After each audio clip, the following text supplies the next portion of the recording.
Good afternoon to all of you, and thank you for joining us for the Horizon Europe Info Day Australia, brought to you by EURAXESS Australia New Zealand, the delegation of European Union to Australia, and the European Commission. It is excellent to see interest in the program from such a great number of participants. My name is Nishant Sandilya, and I'm the regional coordinator for EURAXESS Australia and New Zealand. I'm joined today by two experts, quite early actually from Europe, Manfred Speerberger and Matthias Uck, from the International Cooperation Service Facility of the European Commission. Welcome, both of you. We will be joined later by two guest speakers, Eric Prim, who is the Horizon 2020 Project EPIC Coordinator, and Mark Sanderson, who is the Dean for Research and Innovation for Engineering and Computing Technologies at RMIT University. First thing first, I'd encourage all of you to please use the Q&A function in the interface to ask any questions that you might have while our speakers are presenting. Once the presentations are done, we will come back and take your questions. Please note that the recording and slides of the session will be provided to you. However, the recording will not include the Q&A, and hence I will recommend you to stay for the entire duration if you want our experts to address the common queries that applicants have. First and foremost, let's look at the agenda. We will very briefly understand what EURAXESS is, what we do. Then we move on to Horizon Europe, a general introduction. I'm aware that a lot of you might have already been part of Horizon Europe launch that we organized last month, but it will be a refresher for all of you. Then we move on to the actual crust of our info day, which is excellent science, the pillar one. Then we slightly break for like 5 minutes.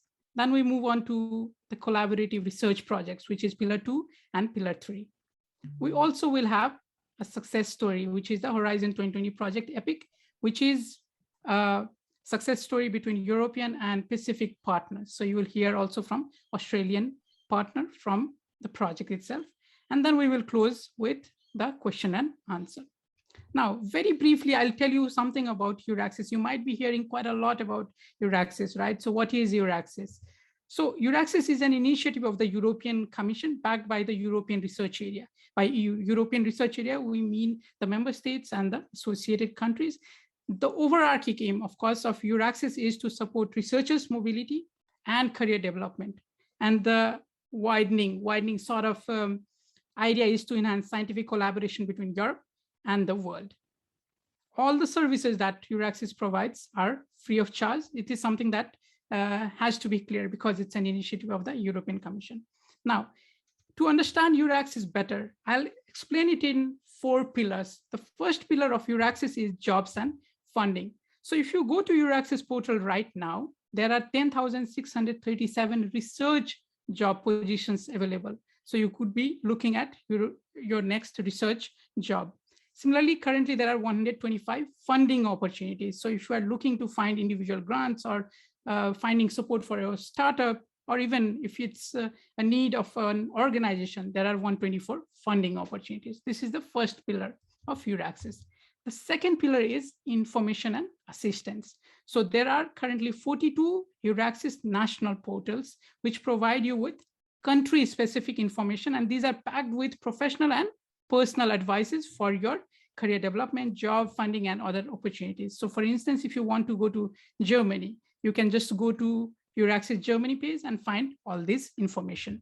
The second aspect of information and assistance is there are 600 EURAXESS support centers. What do these support centers do? These help researchers free of charge with a wide range of service, including helping you with your visa, accommodation, and all those sort of stuff. So for instance, again, if you want to go to Germany, in specifically in Berlin, for example, you go and find if there is a EURAXESS support center for Berlin, and you get in touch with them. They will be able to help you with all sort of practical services.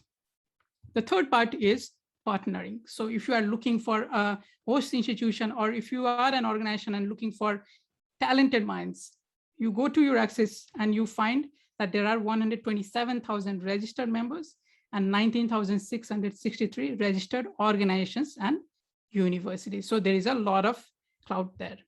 The last part of EURAXESS is the EURAXESS Worldwide. There are 8 worldwide hubs currently: US and Canada, Latin America and Caribbean, India, China, Japan, Korea, Southeast Asia, and Australia and New Zealand. Australia and New Zealand is the most nascent hub. We started last year in January. And since then, we have been very fortunate that the research ecosystem has embraced us quite well. We have more than 5,000 members for EURAXESS Australia and New Zealand. EURAXESS Australia and New Zealand membership is free of charge. So if you have not already been a member, please do sign up. It's just simply go to the website. There is this link. You sign up. It's like 30 seconds process, right? Where do you begin with EURAXESS Australia and New Zealand? The first point is the portal. So if you go there, you'll see that there are quite a lot of news events related to European research and European funding related opportunities. So you can see that we have PhD postdoc opportunities, and we generally post once a day so that you do not get overburdened or overloaded by a lot of information, right? Then we also look at providing you with targeted information. What does that mean? We have like quarterly newsletter and fortnightly flash notes. These come to our members directly to their emails. The third part is webinars. So we organize quite a lot of webinars. Last year alone, we organized like 21 webinars in the year 2020. And we have been doing quite a lot this year as well. So what type of webinars we organize? We organize webinars on ERC, on Marie Curie. We also organize member state specific PhD and postdoc opportunities. For example, the Finland, Germany, Spain, France, Italy, Poland. These are also something that we organize. And the last part is also on career development. You can see that we partnered with Taylor and Francis and brought in publishing in academic journal, how to be a peer reviewer. So these are all that you will find on EURAXESS, right? So you can just click on the slides when you receive it and read more about all of these and also access them on our YouTube channel. Then we move on to the missions and institutional visits that we generally do. So when in May, we were still under normal condition, we managed to visit Canberra and Adelaide for 2 missions. And we also did some information sessions at ANU, at University of Adelaide, South Australia, Flinders. So we are very much looking forward to resuming these missions, maybe next year, early next year. Then we also have these flagship events. We organized the first ever European Research Day in Australia and New Zealand. This was a 3-day event, almost 50 speakers, quite a large event. And we were really happy with how the audience turned up.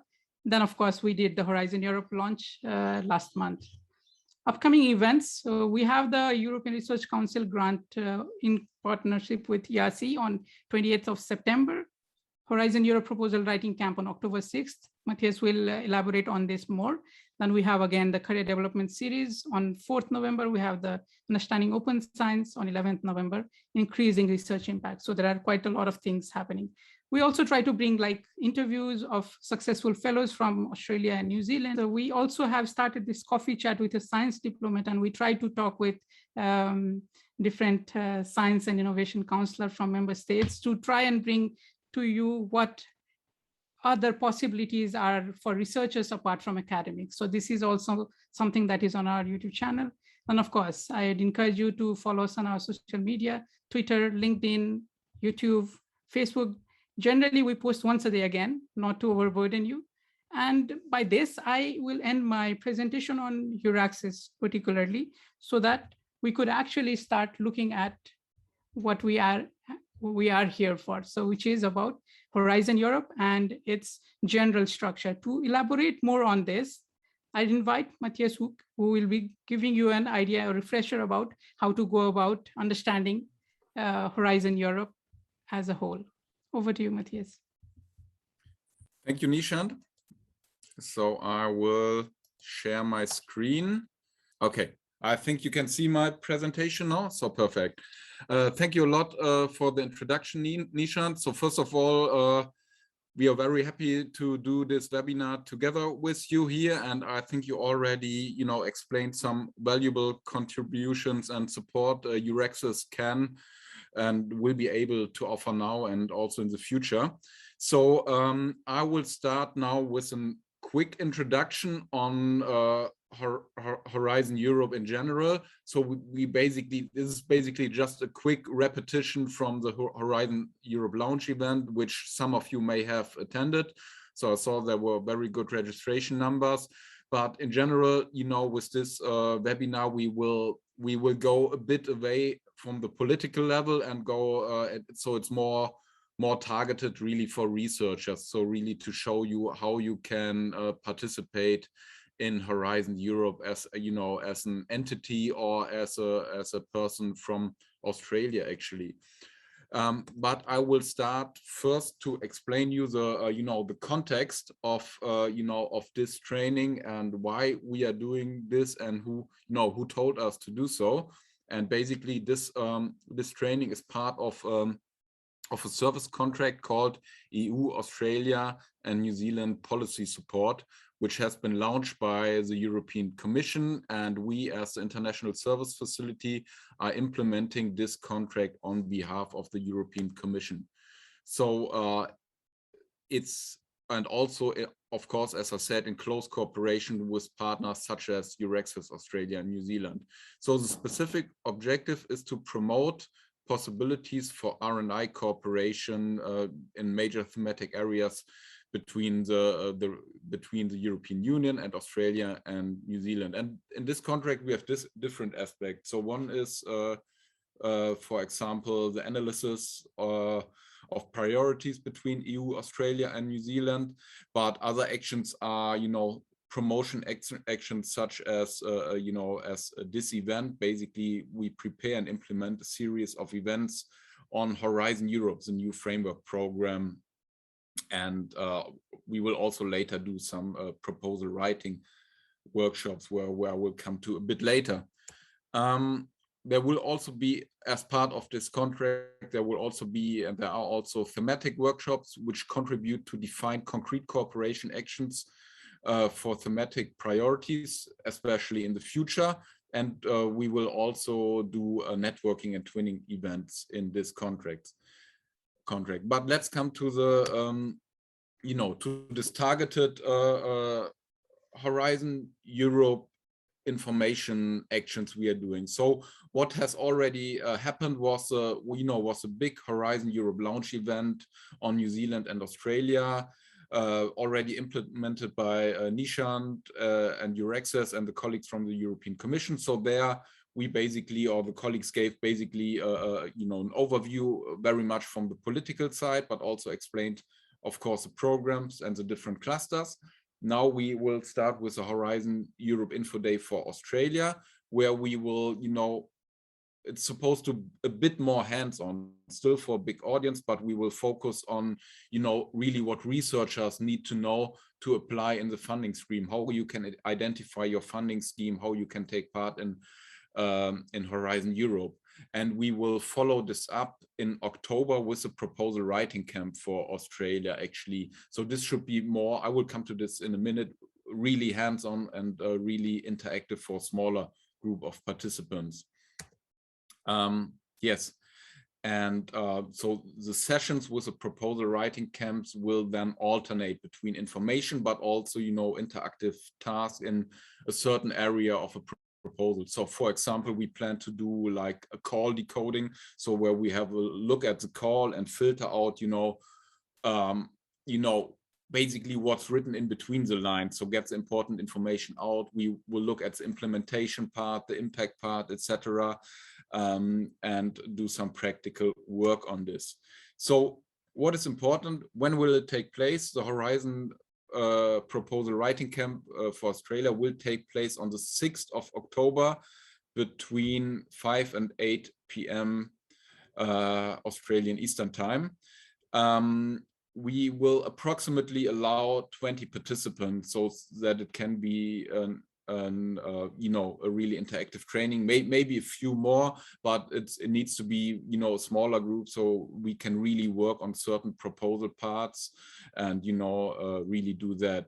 And then there will be 2 trainers, and we will be able to split the group if needed in 2 groups, and, you know, so we really have small effective group. So if you're interested in this, we cannot guarantee that everyone will be allowed, so there we will need to do a selection here in this case, but the registration is already possible under, you know, the email address you see here on my slide, and you can already register for this. So the approval that you can participate will unfortunately need to come on a relatively short notice, a few days before the camps. But we are really looking forward to this, and we will also do a follow-up session, a few weeks, maybe a week after the camp, where we can follow up on what are the next steps basically, and what you have been able to implement since the proposal writing training then.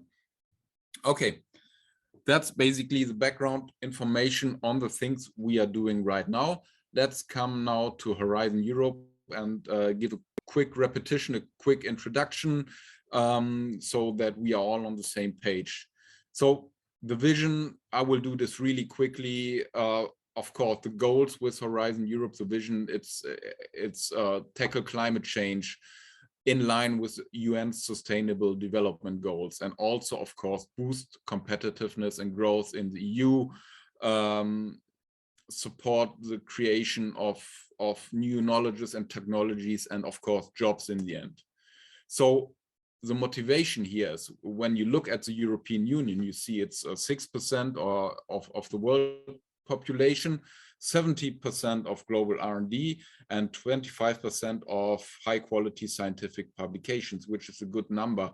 But in Europe, we need to get better in pushing this. So if you see here this graphic on the right side, in comparison to other major economies like Japan, South Korea, or the US, Europe has just 1.5% expenditure on R&D investment. So I had a look on Australia.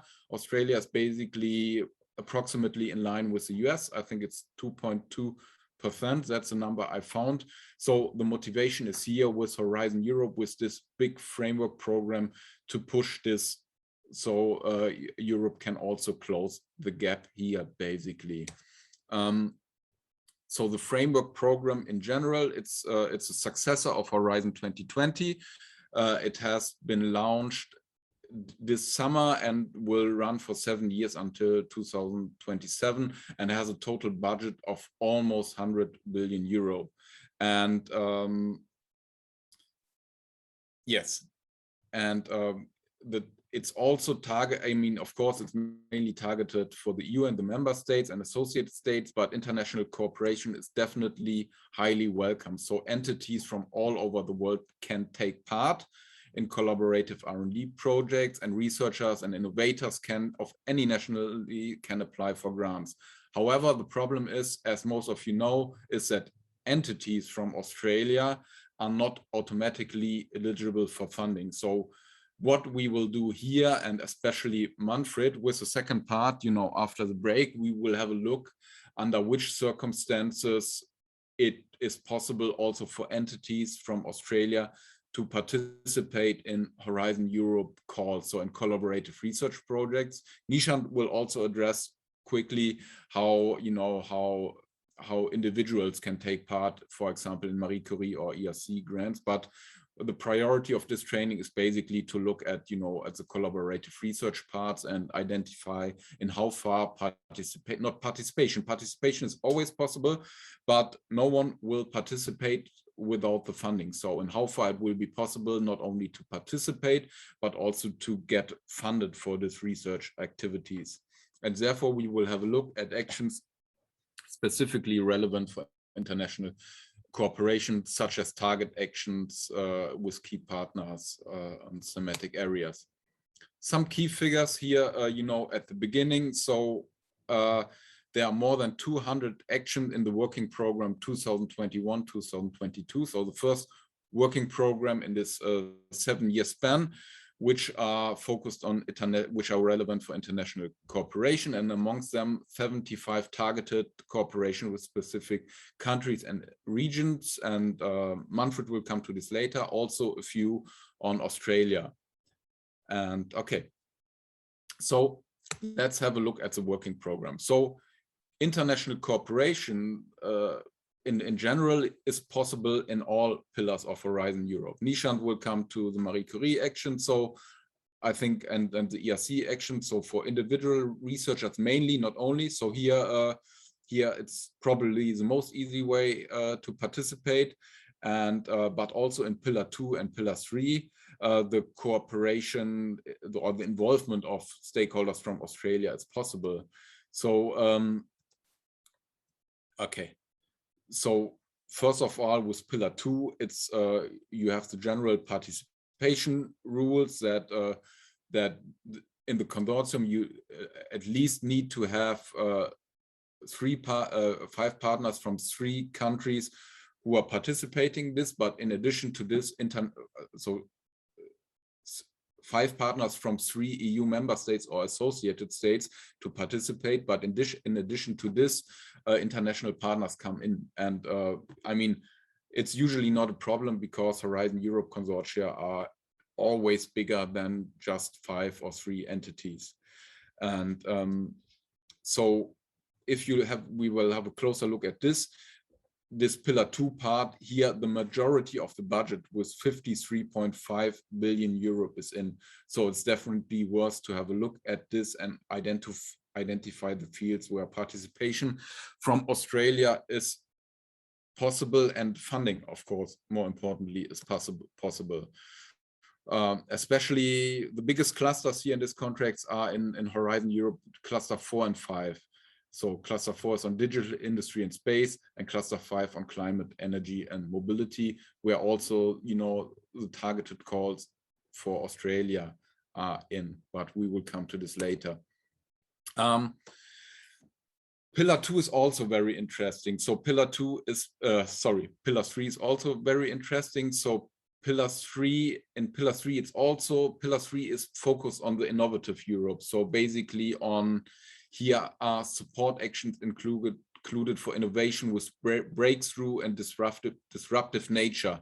And most importantly, scale up potential that is too risky for private investors. So this Pillar 3 is really targeted for SMEs, but of course, universities and research stakeholders can also participate.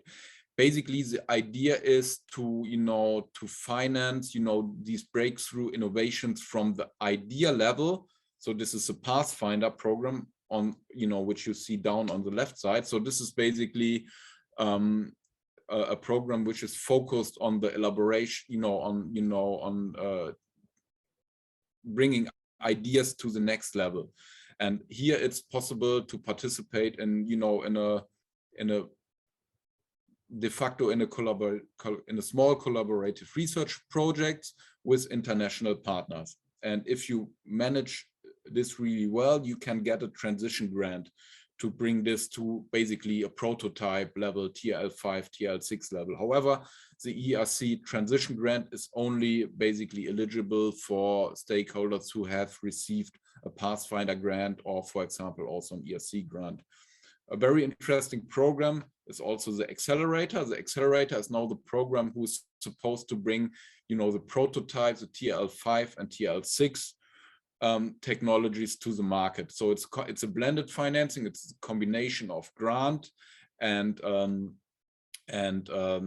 equity, basically, which is given out by the European Commission then, with the idea to bring it from pre-commercial to market and scale up. However, the Accelerator is only open for single SMEs from member states or associated states. So here, I'm afraid it's probably not possible, or it's not possible to participate for stakeholders for SMEs from Australia. It's only possible to participate for SMEs from Europe or from the EU or the member states.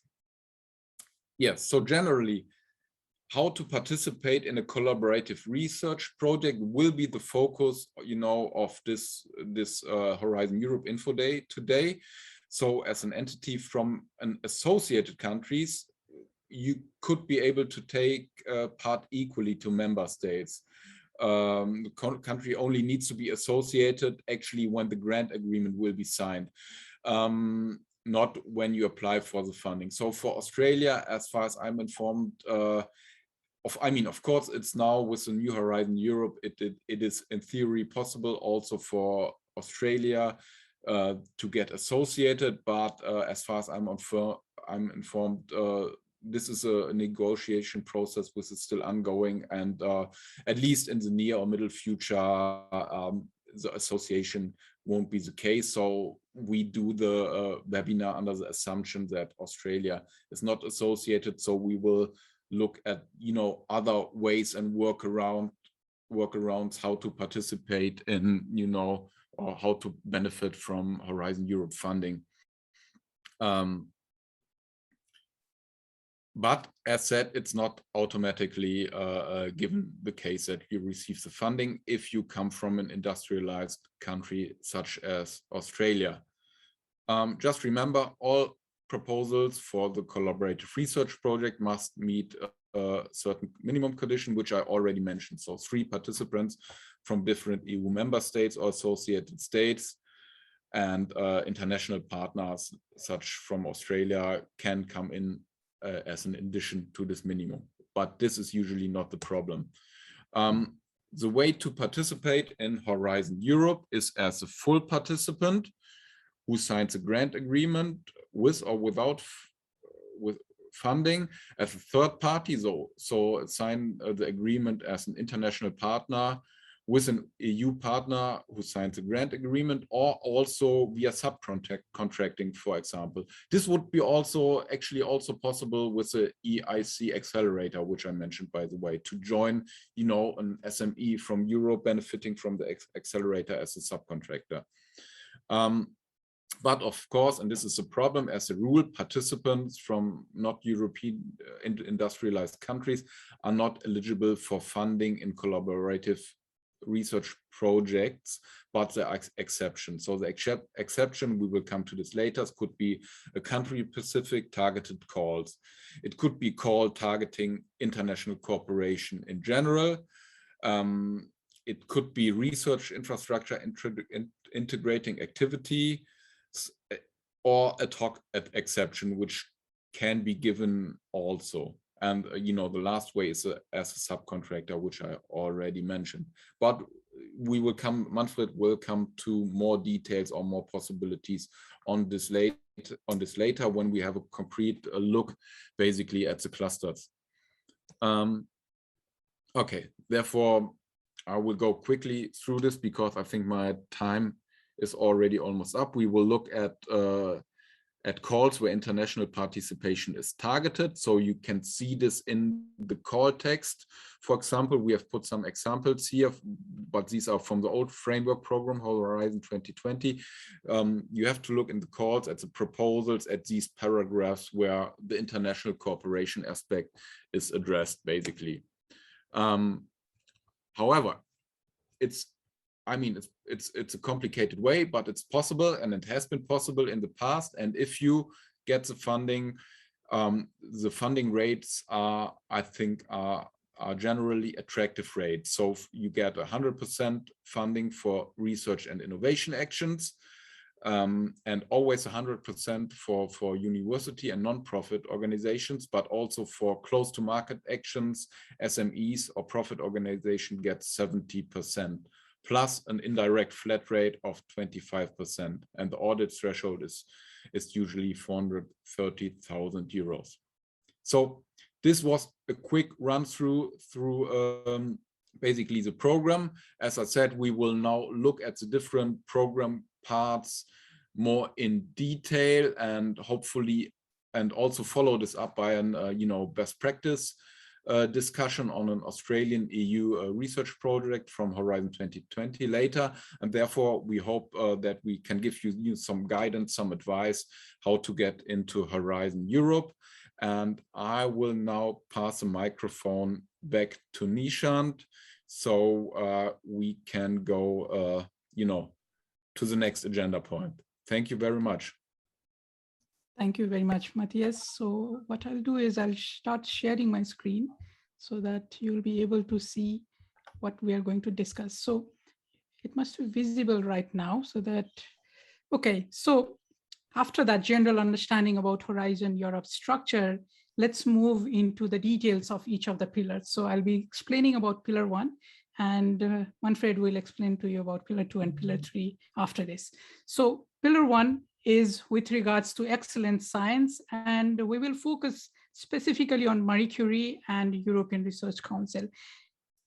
as discussed already by Matthias, that Australia is currently termed as third country and not as an associated country, which means that a lot of things are subject to the specific term being mentioned, Australia being mentioned as participating, or international cooperation being encouraged, right? However, for Pillar 1, Marie Curie, ERC, regardless of what a country's status is, whether it's a third country, associated country, does not matter, researchers will be able to avail European funding, right? So that's why this pillar, and specifically Marie Curie and ERC, are of significant importance to Australian researchers. So let's start with Marie Sklodowska-Curie actions. And from now onwards, for your ease, we will say it as MSCA.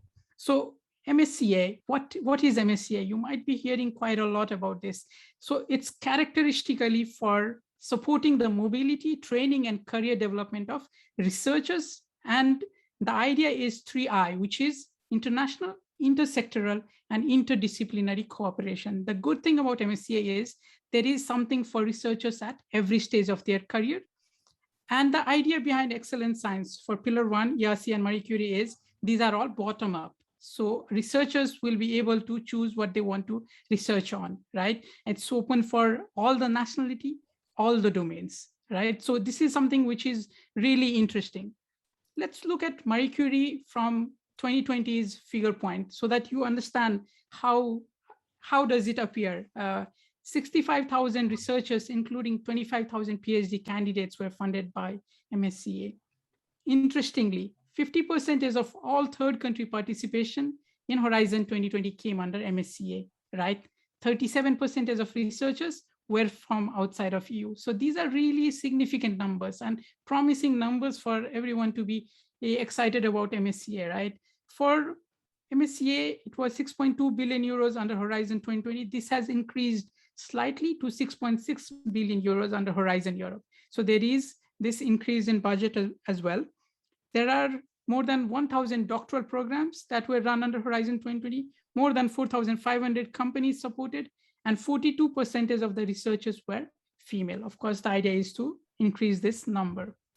Now, let's look at MSCA under Horizon Europe, and I'll discuss 4 things specifically to you.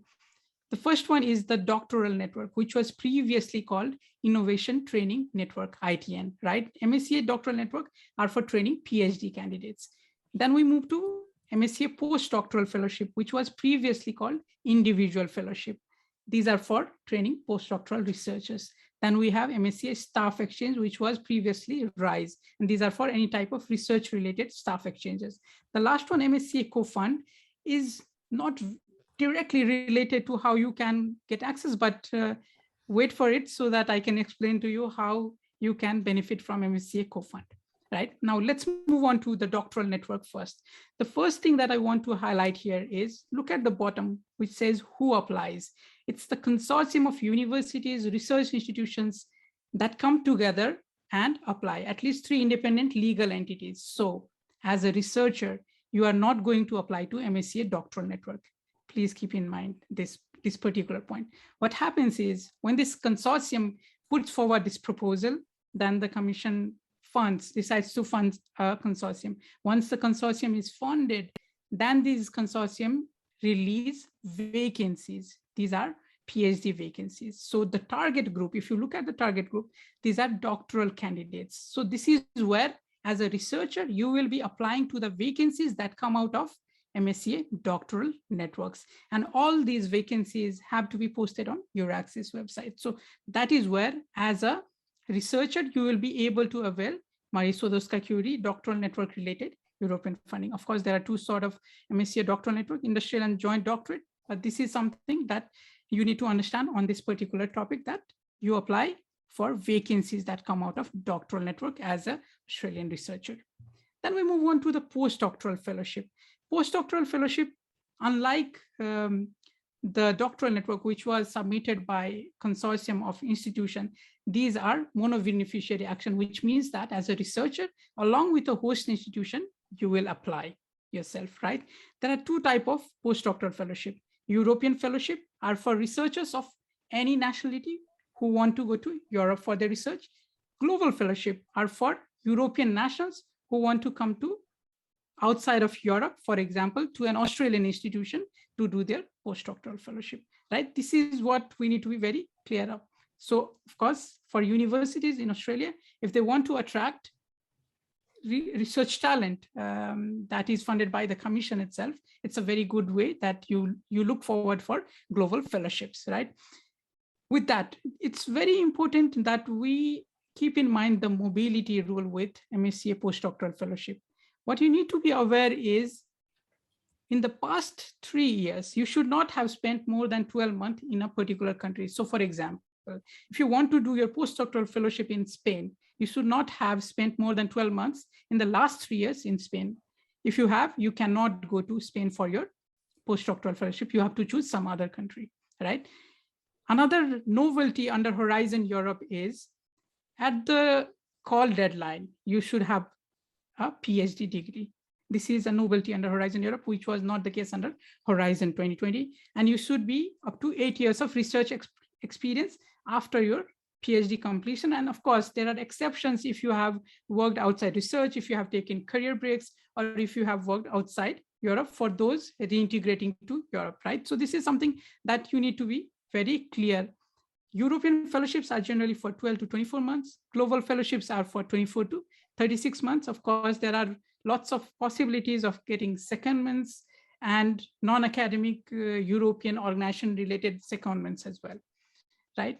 If you want to have a detailed understanding of postdoctoral fellowship, we actually organized the MSCA postdoctoral fellowship webinar in end of April, and a follow-up on application advice, how to put forward a strong postdoctoral fellowship, again, end of July. So you can just go to our YouTube channel, type and find these 2 webinars, which are easily accessible if you are interested.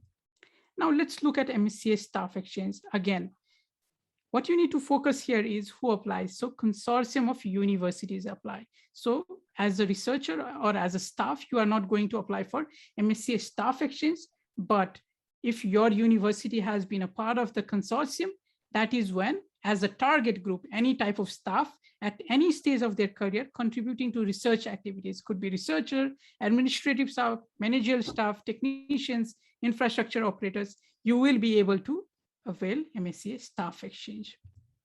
The last part is co-fund. The reason that I include co-fund is, again, if you look at who applies, it's single entity established in an EU member state or Horizon Europe associated country, which Australia is not. So how do you get involved in this?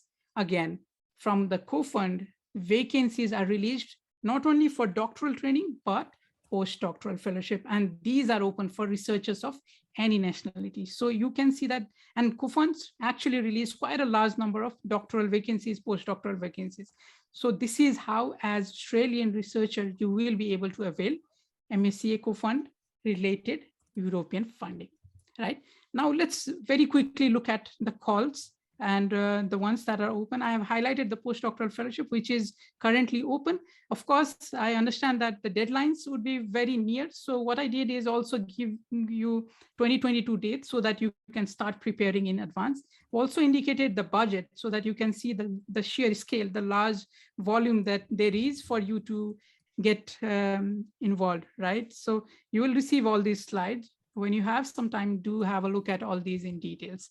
Now, some of you might find this interesting to look at how Australia fares in terms of Marie Curie. If you are looking at this, there were 235 Australian researchers that were funded under MSCA, right? So if you look at the EU budget, it is not the budget that the researchers, the Australian researchers have received, but these are organizational budget.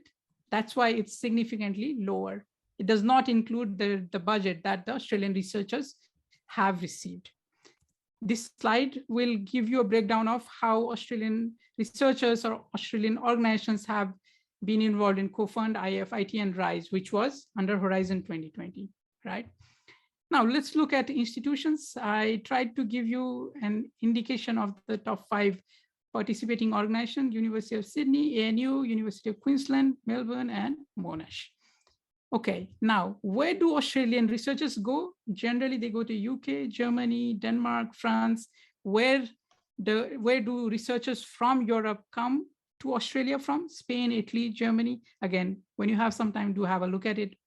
One last thing about Marie Curie, what are the panels that a lot of people from Australia get involved is it's engineering, environment science, and life sciences. Now, after we have done Marie Curie, let's look at European Research Council.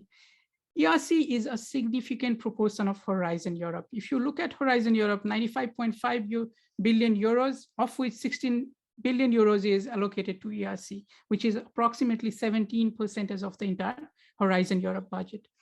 The characteristic of ERC is these are long-term grants, and very integral part is these are high risk, high gain pioneering projects. So if you are somebody who wants to do very high risk, high gain project, this is the program to be involved under. I have discussed this with quite a large number of researchers and successful ERC grantees, and they mentioned if they were to submit proposals that they have submitted under ERC, they would be called mad by other funding agencies. So if you want to do really high risk, high gain project, ERC is where you should be applying. More than 12,000 projects have been funded by ERC since its inception. 85 nationalities have been granted these ERC grant. 35 EU and associated countries have been hosting these ERC projects. More than 150,000 publications have been reported by ERC projects, and more than 1,300 prestigious prizes, including the Nobel Prizes, have been awarded to ERC grantees. And more than 80,000 researchers and other professionals have been hired by ERC teams. This is also something that you might be able to look at when you are looking for vacancies. Now, this particular slide will give you a very clear-cut overview of what ERC generally gives funding for, right? The very first level of ERC grant is the starting grant. So if you have completed your PhD and are in the bracket of 2 to 7 years after completion of your PhD, you are eligible for starting grant, regardless of your nationality, regardless of what discipline you want. Everyone is eligible if they are in the bracket of 2 to 7 years after completion of PhD. These are for 1.5 million euros for 5 years. Success rate is around 13%. We move further to the continuum, there are consolidated grants. These are for 7 till 12 years after completion of PhD, up to 2 million euros for 5 years. Success rate is around 12.3%. Then we move further, advanced grant. These are for those researchers who have had track record of significant research achievement in the last 10 years, again, up to 2.5 million euros for 5 years. Success rate is around 10%. Now, starting consolidated and advanced grant are for individual PIs, right? These are for individual PIs. If you have received one of these, then you become eligible for proof of concept. This is why we will not discuss this in much details. But then we move to synergy grant. Starting consolidated advanced are for single principal investigator. Synergy grants are, however, for 2 to 4 principal investigators. Starting from 2019 work program, what happened is one PI was actually allowed to be based outside of EU and associated country, which means that Australian researchers were able to avail synergy grant funding and still be outside of the EU or associated country, that is still be in Australia and get access to synergy grant. The first synergy grant was to Professor Volker Hessel from University of Adelaide, who already has synergy grant. So of course, these are possibilities where you can avail this funding. Now, for starting consolidated and advanced grant, there is a top up of 1 million if you have to purchase large equipments, if you have to make significant travel, right? For synergy grant, a top up of 4 million is allowed. You can see these are really large size grants. Let's look at the calendar for 2021-22. A lot of the calls for 21 have already closed. For 22, the calls are already opening. So if you look at starting grant, the call actually opened today, right? So for 2022. So you can see that there are these dates which will allow you to plan your proposal in those ways. So of course, I've also given you the budget and also the estimated number of grants that are going to be funded. A very significant part of what I'm presenting today is about your minimum time commitment on these ERC projects. So for starting consolidated and advanced grant, 50, 40, and 30% of your time has to be on the ERC project. These are minimum requirement. Also, 50% of your time has to be in a EU member state or associated country. These are requirement. Now, let's look at the ERC panel structure. There are 3 domains and 27 panels that ERC structures itself: life sciences, social sciences and humanities, and physical sciences. You can choose in which panel you would want your proposal to be evaluated under, of course. Now, this is very basic way of understanding how ERC proposals are evaluated. So there is 2-step evaluation. The first step evaluation is where only the synopsis and CV, which constitutes part B1, is evaluated remotely by panel members. Then the panel meets, scores your proposal on the basis of part B1. If you are rejected, you are provided a feedback. That is for score B and C. If you receive score A, that is where your proposal gets retained for step 2. And for step 2, this is where the entire proposal gets evaluated. That is B1 and B2. After this evaluation takes place, the panel meets again, then asks for the applicants for an interview. That is where you defend your proposal, again gets ranking, scores A and B. The feedback is again provided. A critical part of how ERC operates is they provide feedback so that when you resubmit, you can actually improve on where you have not scored very well. Now, contrary to what you may think, ERC funds frontier research, including applied research. The second point is really interesting because there is a lot of misconception that some of the panels receive quite a large number of applications. So these are very competitive. You should not be applying to that panel. This is not true because the budget is distributed among the panels as a function of demand, which means the higher the number of applications for a particular panel, the higher the budget that panel is allocated. Then we move on to the third point, which is the panel descriptors do not represent ERC's scientific priorities. Fourth is publication record is not decisive in selection decisions. And the last part is host institution is not an evaluation criteria. The only evaluation criteria is excellence, excellence of the research project and excellence of the PI, whether the research project is groundbreaking in nature, has what type of potential impact it has, what type of scientific approach it has taken. What is the excellence of the PI, his or her intellectual capacity, creativity, commitment? This is where the entire evaluation process revolves around excellence. Now, before I close, I just want to address some of the rumors that are with regards to ERC. The first rumor that we generally hear is you can only apply for an ERC grant if you are a highly accomplished scientist.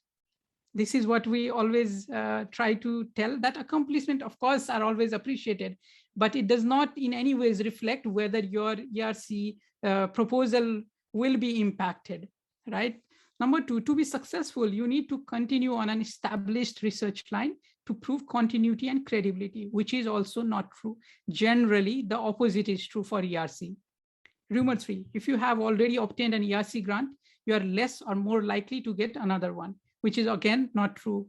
Whether you have received, whether you have not received, does not have any impact. Last rumor is the more socially or medically relevant a grant proposal is, the higher the chances of it getting funded, which is again not true. Now let's look at how Australia fares in terms of ERC. So you can see that Australia is ranked number 5 in terms of third countries, non-EU, non-associated country nationality. Around 60 in total grants have been given to Australian nationals, 49 in starting and consolidated, and 11 under advanced grants. Just a brief idea about how the trend is.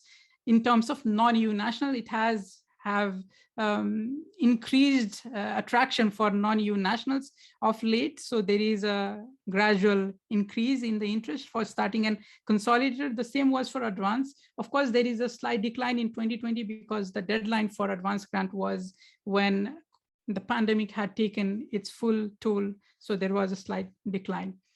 If you are interested in ERC and understanding a lot about ERC, we actually have a dedicated webinar on the 28th of September, and we will have ERC scientific officers and successful grantees who will be speaking about this particular ERC grant, everything that we discussed just in 15 minutes, we will have like a 1.5 hour session where we can address everything that we have discussed right now. You will receive, I can see a lot of people who are registered today have also registered for that event. So we will look forward to welcoming you then. With that, I think for Pillar 1, specifically for ERC and Marie Curie, I will end my presentation. I can see that there are quite a lot of questions. Please keep them coming and we will try to address them as much as possible. We will now move on to the collaborative research projects under under Pillar 2 and Pillar 3, and I'll pass the presenter privileges to Manfred. Now over to you, Manfred. Yes, thank you, Nishant. Yeah, colleagues, thank you very much for the active question and answer session already in the chat. I tried to answer several of them, and we will take what is remaining or some of these also up in the question and answer session at the end. So I will, Matthias, you want to add something? Oh, no, it's fine, Manfred, please continue, sorry. Okay. Mm-hmm. And I will go now with the presentation forward with Pillar 2 and 3 in more detail what we have here on offer and information on Horizon Europe. Just a moment, I will share my screen. Okay, what are the main features of the Horizon Europe in terms of international participation? So that's the general openness of the program. Entities from all over the world can take part in collaborative research and innovation projects that are financed in Horizon Europe.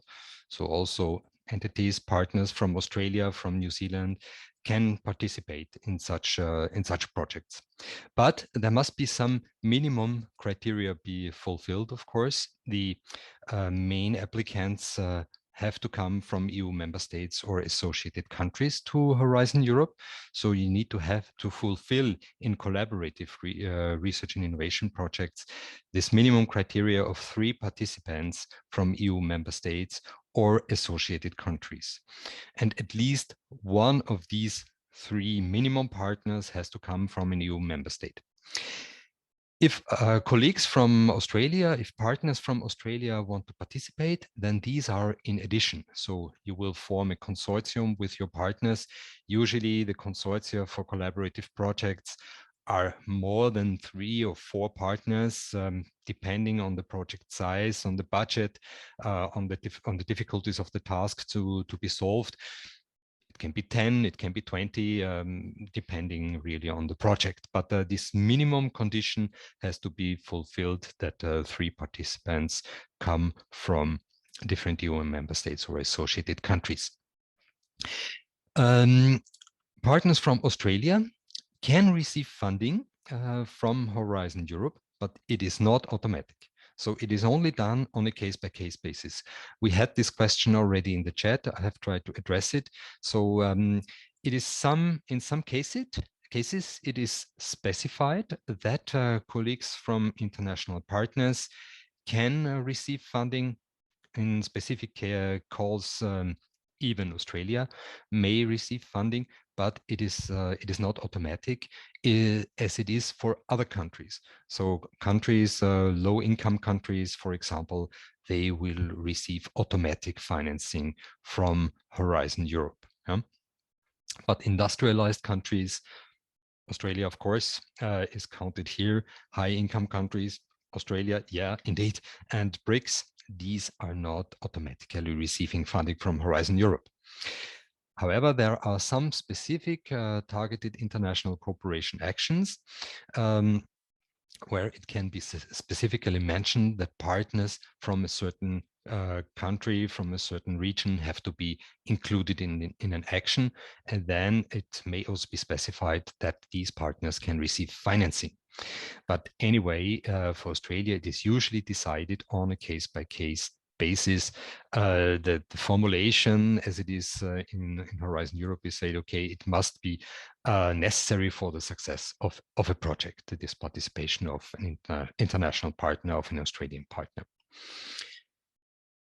Okay, let's go to the next slide.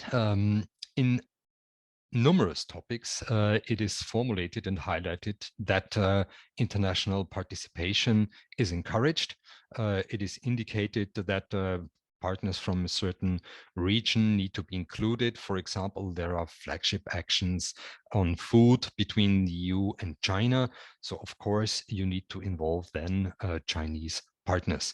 But the same is formulated several times for other international partners, for example, leading research countries, USA, Canada, Australia, are mentioned several times that participation of colleagues from these countries is encouraged. In some cases, as we have cited here, it is even formulated that partners from Australia and New Zealand are strongly encouraged to participate. The eligibility and admissibility conditions for participation of partners are included in the annexes of the work program of Horizon Europe, so you can find this there. Yeah. Let's go a bit more into detail of the work programs. So the work programs are then the specific descriptions of certain topics of calls where you can submit a research or innovation project. And in these work programs, you have all the details, how many projects will be financed, what is the budget for a certain call, and also the international cooperation where it is specifically encouraged. Participation from international partners is mentioned. So what's here some key figures? More than 200 actions specifically mention that international cooperation is encouraged. So this is 1 in 5 of actions, which is quite numerous. 75 actions targeting cooperation with specific countries or regions. 30 actions contribute to key multilateral initiatives, and about more than 3 billion euros EU contribution to such actions, projects which encourage international cooperation is allocated. So this is not budget that is allocated to international partners, but projects where this international cooperation is encouraged and necessary.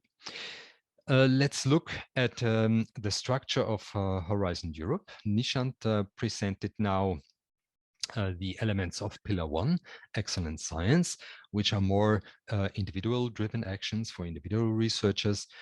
I will go much more in detail now with Pillar 2, where the core of the budget of Horizon Europe is spent. So that's really the core part of the research and innovation program of the European Union.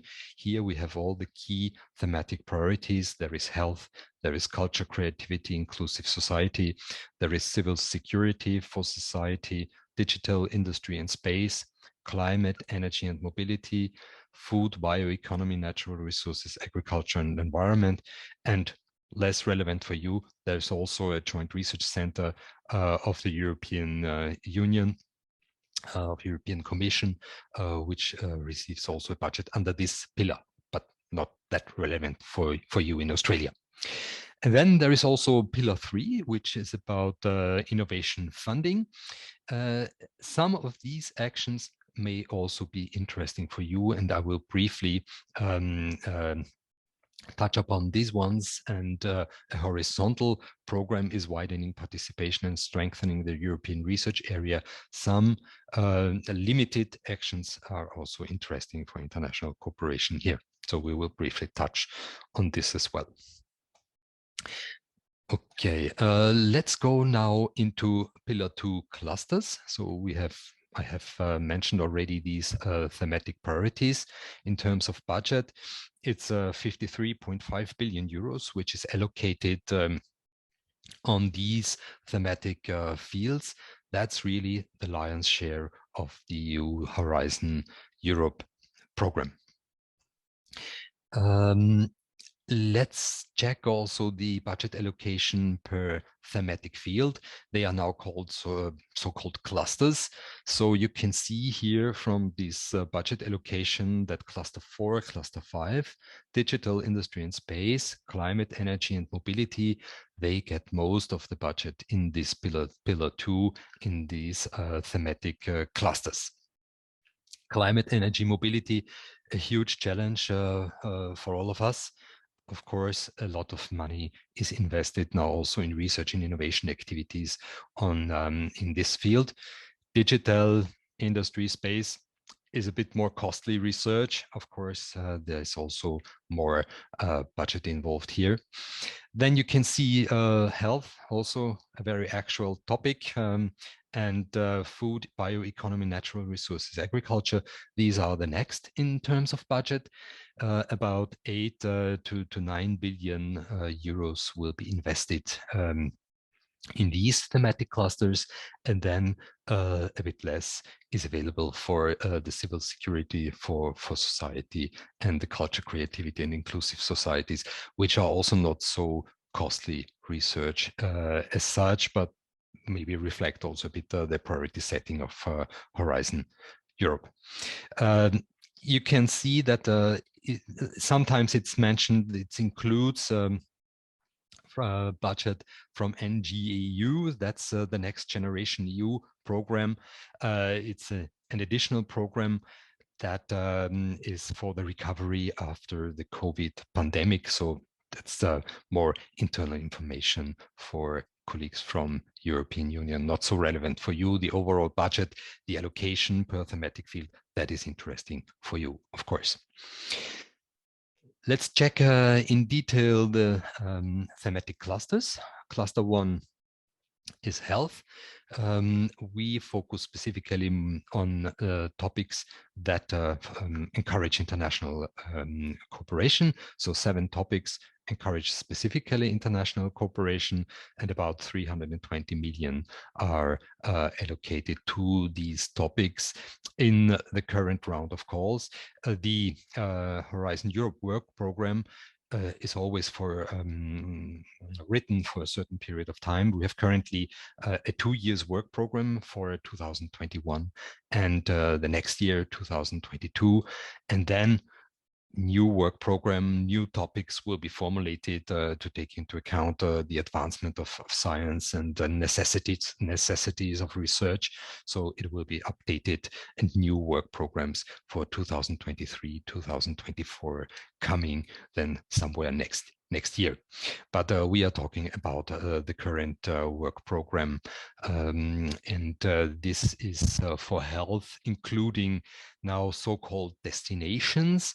It's split into sub-thematic areas, which includes now infectious diseases, mental health, health impacts of climate change, artificial intelligence for treatment and care, repurposing medicines, and antimicrobial resistance. So these are destinations, and under all these destinations, you will again find specific topics and topic described, which are where you can submit a project proposal together with your partners in EU or associated countries. Here we can see topic examples. These are topics for next year. You can see here the year 2022 in the line. That's a topic that will have a submission deadline in next year. So that's specifically interesting for you. And have a look at these ones. Possibly you're working in this field, you have partners in EU countries or associated countries, and you would like to submit a proposal. The first topic that comes here is vaccines, developing the next generation of vaccines. Well, very actual topic for all of us. Development of new effective therapies for rare diseases, non-communicable diseases, risk reduction in adolescents and youth. The links to the Horizon Europe platform, the so-called funding and tenders portal, where you can find all the details of the call, the specific topic description is available through the link. So when you get the slides, you have the direct access to these topics. What we have here in the health field, there is for specific topics also Australian co-funding available. So if you are selected in such a project, in such a topic, if you are in a consortium, you will receive funding from your National Health and Medical Research Council. For this year, for 2021, unfortunately, the call has just closed 2 days ago. So this is not anymore possible, but we just wanted to highlight this opportunity. The National Health and Medical Research Council of Australia and European Union Collaborative Research Grant Scheme. This scheme provides a contribution to Australian researchers participating in these projects that have been favorably evaluated and selected for funding in Horizon Europe topics. Let me show you also the topics that were specifically co-funded in this year. 8 topics were available. You can see here, well, the first one towards a molecular and neurobiological understanding of mental health and mental illness for the benefit of citizens and patients. So mental health, that's in European Union becoming ever more clear. It's also strongly linked to climate change. It's a very important topic that's becoming hot. So obviously for you as well.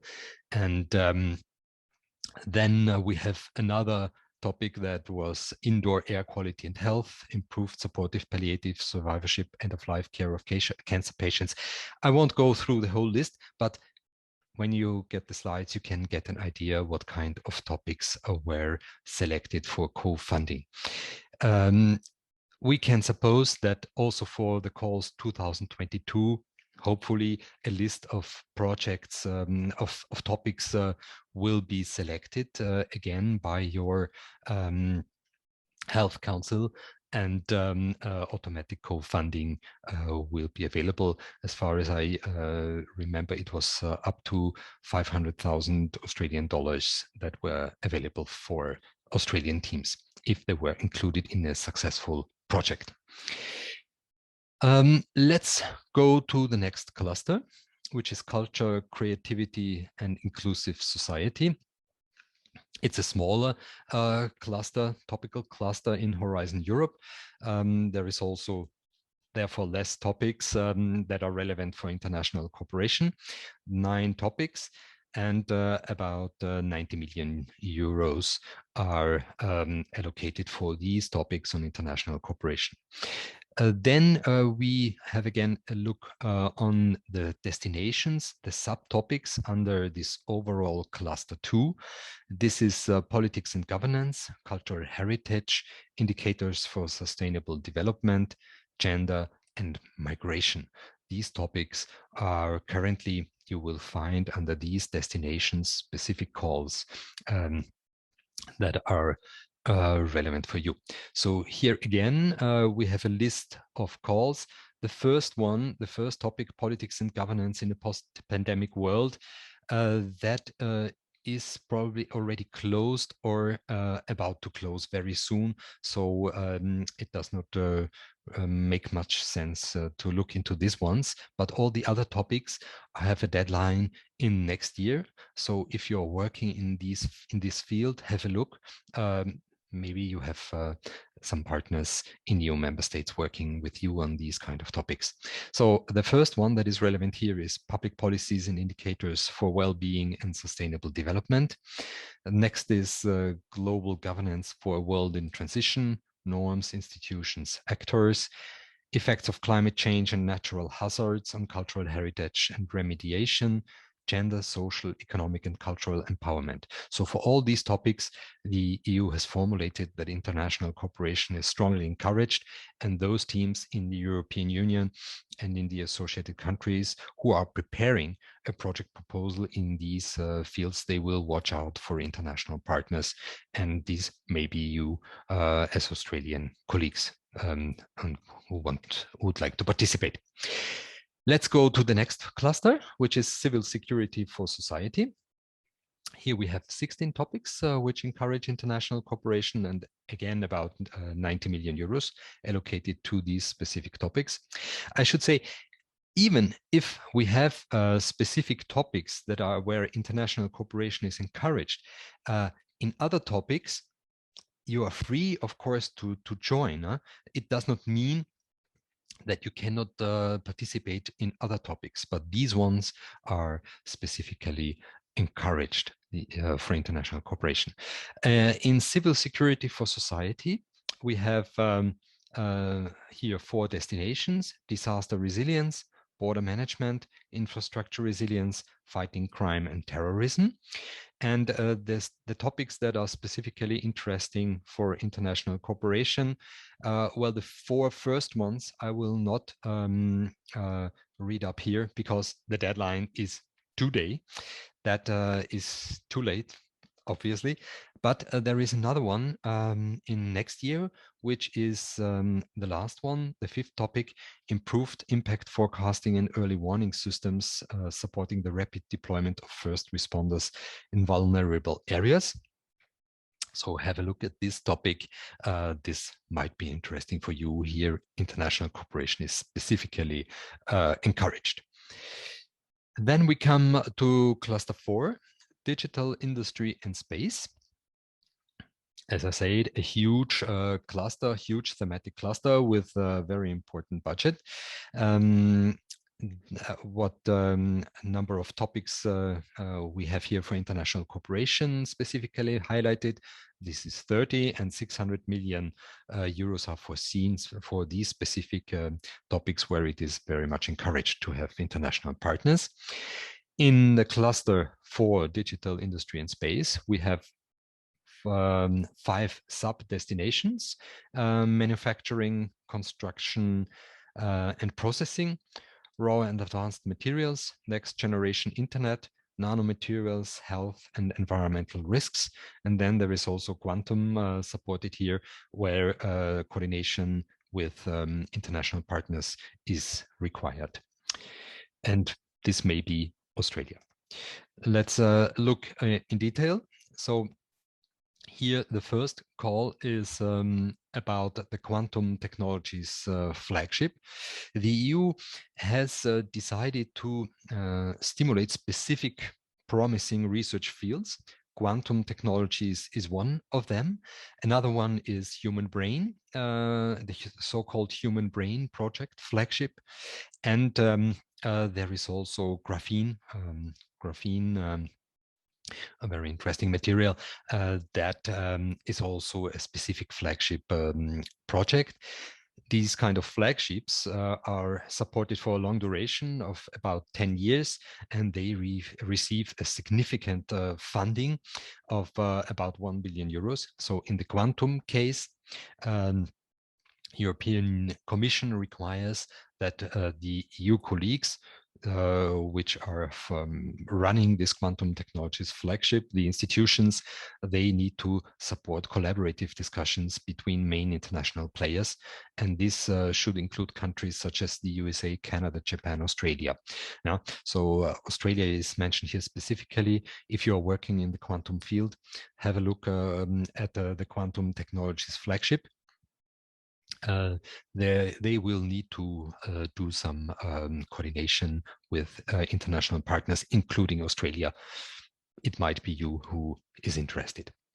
Then we have another call here about space, designing space-based downstream applications with international partners. So here it's specifically mentioned international partners who have signed an administrative cooperation arrangement with Copernicus data access and Earth observation data are exceptionally eligible for union funding.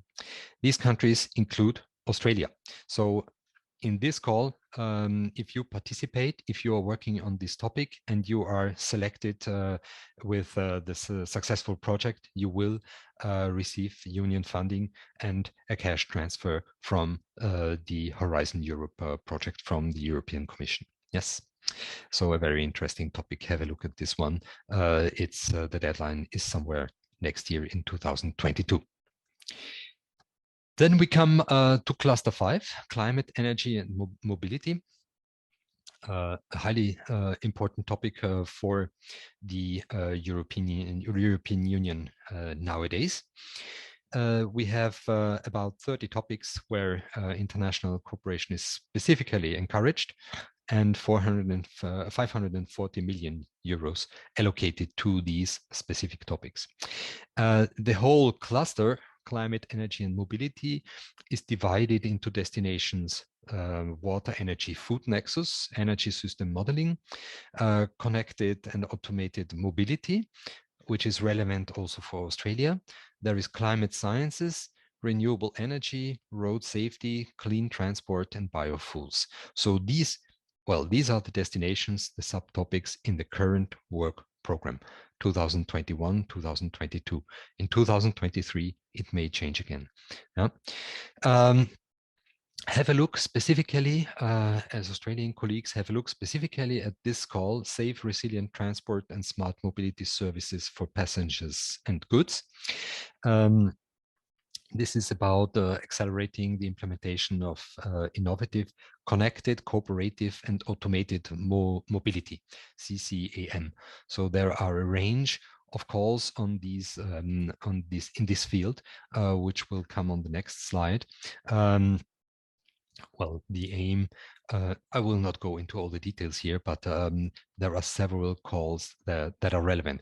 Here again, we have the 2001 calls, which are closing very soon. Have a look. Maybe there is still possibility to jump on, but I suppose it's already too tight. I would try to check for the calls in 2022, what is upcoming. So here you have a range of calls on this so-called CCAM partnership, where international cooperation is specifically encouraged, and Australian participation, of course, much welcome. European demonstrators for integrated shared automated mobility solutions for peoples and goods. So that's all relating to this CCM partnership.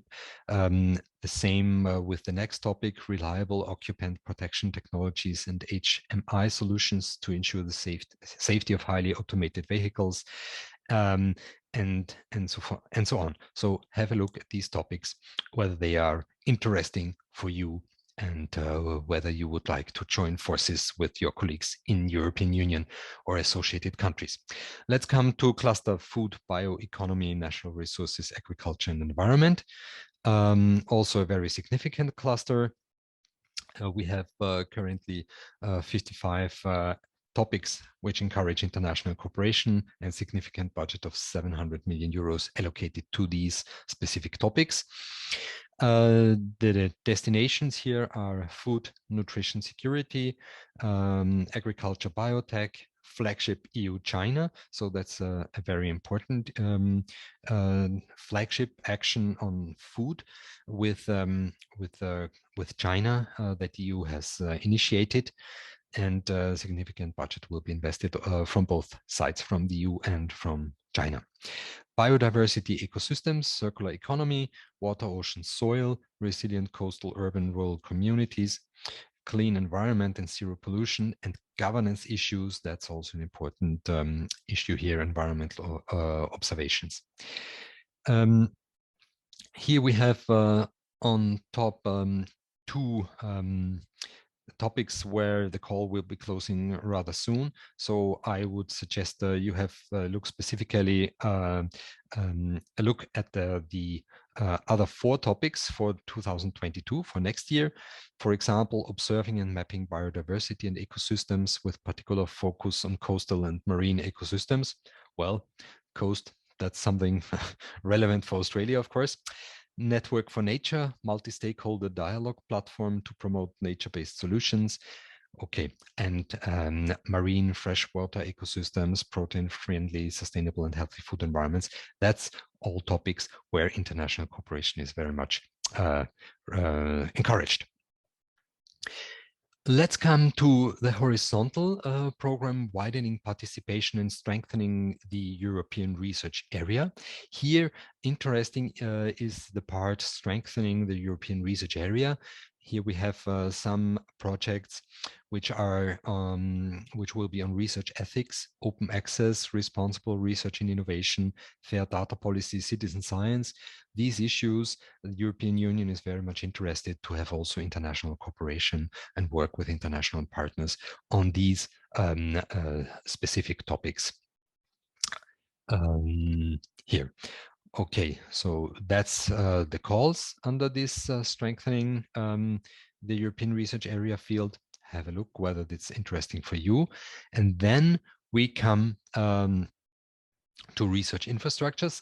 Well, that's pillar one, just briefly. It is interesting for you as well, because in the field of research infrastructures, there is also interest from European Union to encourage international cooperation, and there is funding possibility exceptionally also possible for Australia and New Zealand. That's the research infrastructures in specific fields, cancer, agriculture. So it's a broad field where what can be interesting. Let's have a look here. On the specific calls, examples of topics, we have research infrastructure services to support research addressing cancer. That the deadline is very soon. I'd rather encourage to have a look at the next call, which is preparatory phase of new research infrastructure projects in the European Union, which may be interesting, research infrastructures, which may be interesting also for Australian colleagues. And here the deadline is on 20th January 2022. So this is still feasible and possibility to coordinate and partner up with your colleagues in EU member states. Then we come to European Innovation Council. Briefly, well, this pillar 3, innovation, is mainly for institutions in the European Union, but there is one initiative which is Pathfinder. On the left bottom side, you can see here Pathfinder initiative on research and innovation grants, and that is from early technology to proof of concept, and this is also interesting for you. What is this kind of activity? It's bottom-up approach. So this Pathfinder Open is a bottom-up approach. You can come up with any topics. It's no predefined topics, as opposed to the large chunk of thematic fields we just went through in pillar 3, where we have held topics very specifically. Here you can come up with your specific interests. So if you have already an ongoing collaboration with partners in EU member states, in associated countries to Horizon Europe on a specific field, and it's not covered in the current topics, maybe this activity is something for you. It's a competitive funding action, so the success rate is rather low. But on the other hand, you have much freedom to come up with your topic. And then there is another funding line, Pathfinder Challenges. So here specific topics are defined, specific challenges are defined, but in a rather broad sense, and you can find your niche, your project niche, more easily here as well. So I encourage to have a look at these Pathfinder initiatives. They are for collaborative research projects and up to 3 million euros EU contribution. But this Pathfinder Open is already closed, but it will be another one in the coming year. Yeah? And for the Pathfinder Challenge, where specific challenges are defined, here we have 5 challenges formulated: awareness inside, tools to measure and stimulate activity in brain tissue, emerging technologies in cell and gene therapy, novel routes to green hydrogen production, engineered living materials. Well, the deadline is pretty soon, on the 27th of October.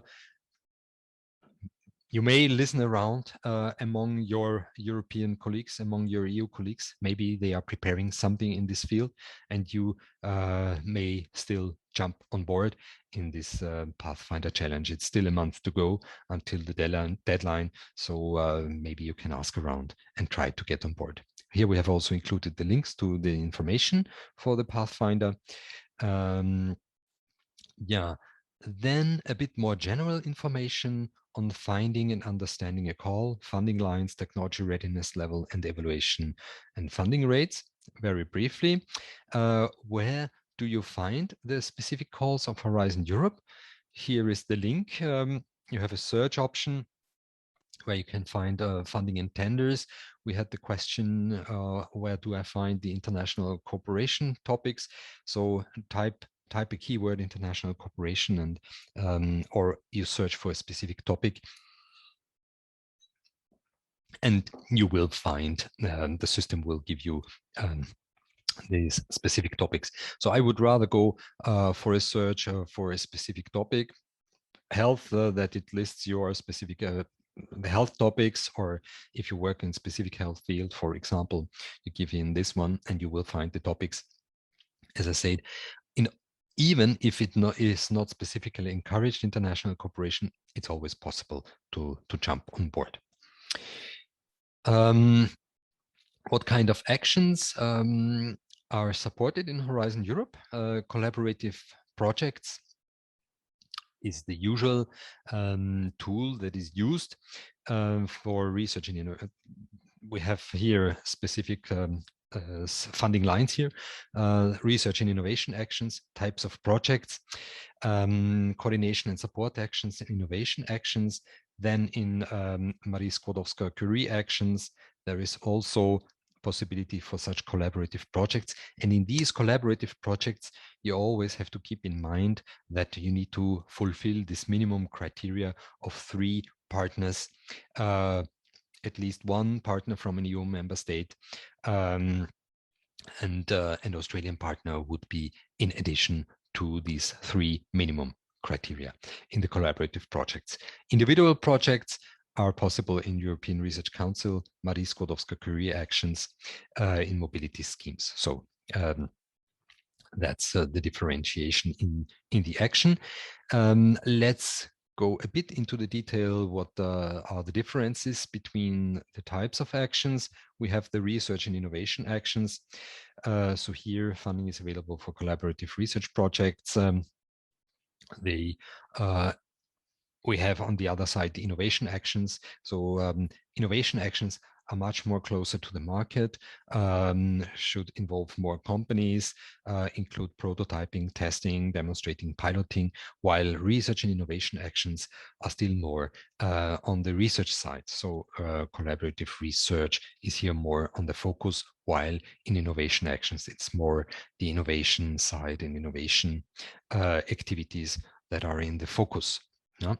And then there is a third type, main type of actions, projects that is supported, and these are coordination and support actions.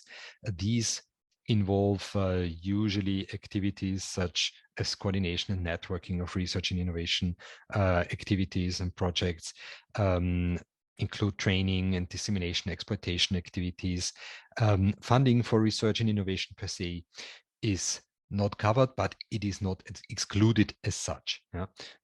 It can also include some research components. In these coordination and support actions, it's also possible to have single entities or consortia of partners. So it can be with a collaborative project with 3 partners or with a single partner. For you as Australian colleagues, you would always have to go for the collaborative action. You cannot apply as a single entity for these kind of coordination and support actions. Another important issue is the technology readiness level. If you will read a call topic, it will always be specified this so-called technology readiness level. So it is expected at which stage of research or innovation activity you are. It is specified. Of course, if you apply for an innovation action, you will go very closely to the market. You will go to a high technology readiness level to 8, 9 at the end of the project, maybe even earlier, who knows. So that's about the system development, rollout of a certain system, For example, I'm currently involved in a project where we will have in an innovation action where we will have a pilot line for recycling of photovoltaic panels be built in the project at one of the companies. So that's, of course, rollout and a very high technology readiness level. On the other hand, if you apply together with your partners for a research and innovation action, the technology readiness level may be much lower.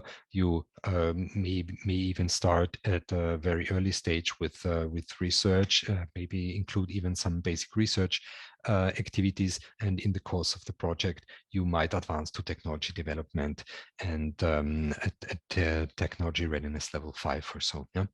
Depending then what is required in the call text. Let's touch also briefly upon the evaluation criteria. There are usually, that's the usual procedure, excellence, impact, quality and efficiency of implementation. These three criteria are usually applied. And this is also reflected in the structure of a proposal that you have to submit. So you have to draft a part which is on excellence, where you describe your objectives of a project. In the second evaluation criteria is impact, and you have a section in the project proposal about impact, where you describe the impact of your project, the exploitation activities and dissemination activities of your research and innovation activities. And then the third evaluation criteria is about quality and efficiency of the implementation. So that assesses the work plan, the implementation plan, the work that you plan to perform. So it's really adapted to the proposal structure, these evaluation criteria. How is the evaluation process then done in practice? You, together with your partners, will submit the project proposal by the deadline of the call to the European Commission, everything online, of course. The Commission receives the proposal. They will do an eligibility check whether all the formal criteria of your project are fulfilled. So, for example, in the collaborative research project, do you fulfill this minimum criteria of having at least one partner from an EU country, having 2 more partners from EU countries or associated countries? And if you are on board from Australia, you would have to be the 4th partner, and maybe there are several other partners involved in the consortium. Yeah? So these formal criteria will be checked by the European Commission. Then we really enter the evaluation stage. There is individual evaluation first by external experts who draft remotely at home a first evaluation assessment, a first evaluation. Of course, you as experts from Australia, you can sign up to the EU's database of expert evaluators. That is, of course, possible. You may also be consulted for evaluations. You might even be involved in evaluation of EU projects and get an idea also how this is drafted.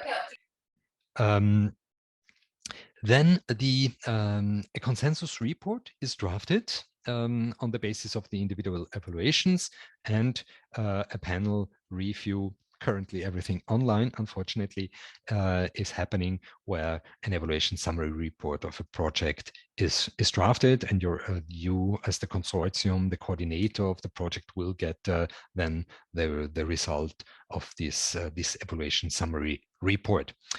On the basis of the scores, then a ranking list is established, and the highest ranked proposals will be informed and selected for funding. Yep.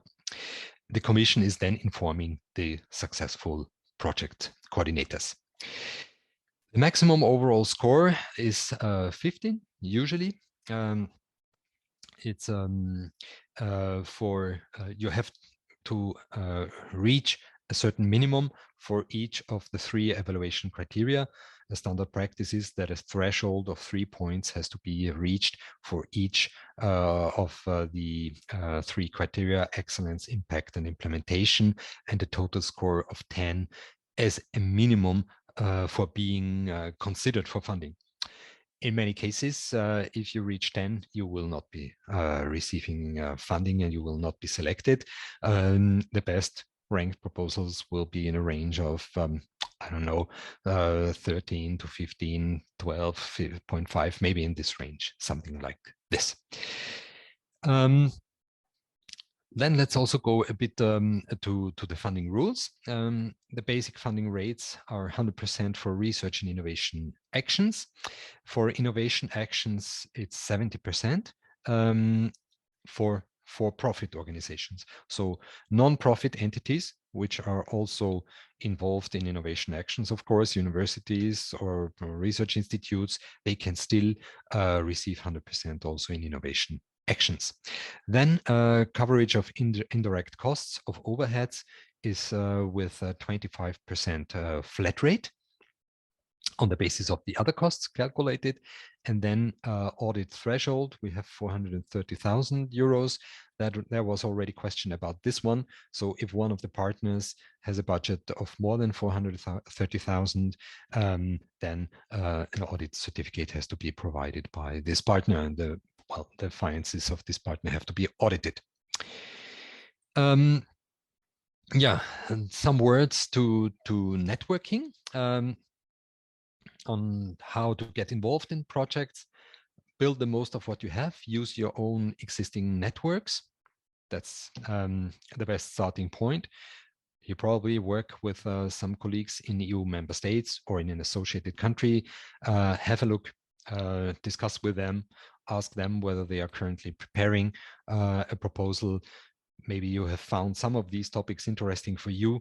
Approach your colleagues whether they would be interested to put up a project with you.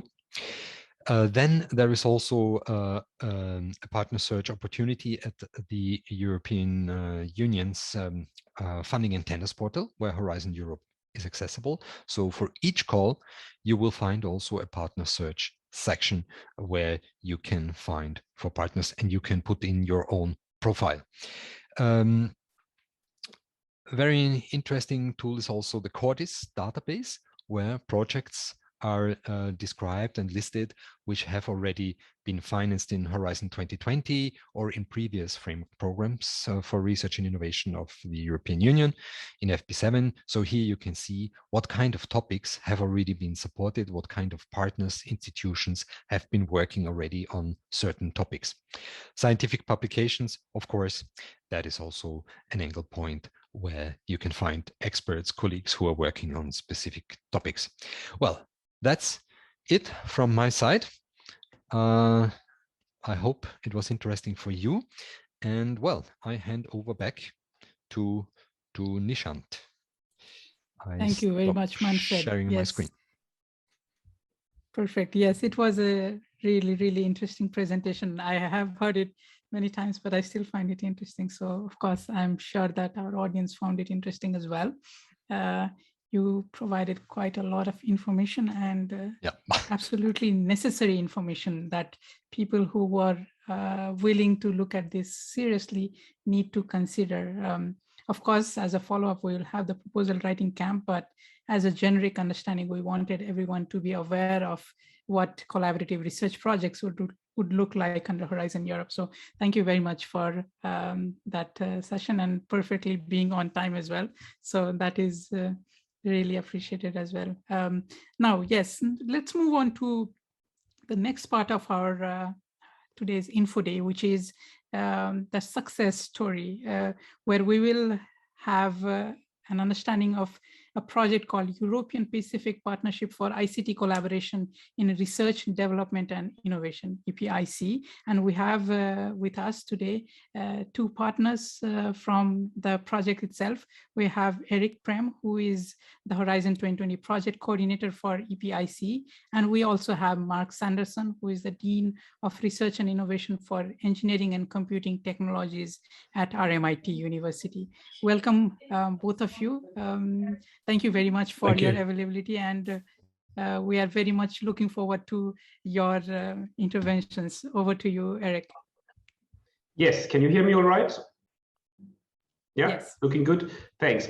I did prepare a short presentation about the EPIC project, But then I thought what we do is we'd rather have a conversation, and if also if there are questions, we'd like to make this interactive, because otherwise we would be talking about past projects, which could be theoretically interesting, but I think it's more interesting to see what we learned from it and what are the takeaway messages from these experiences. So let me see if I can quickly share my screen. Can I? I think I can.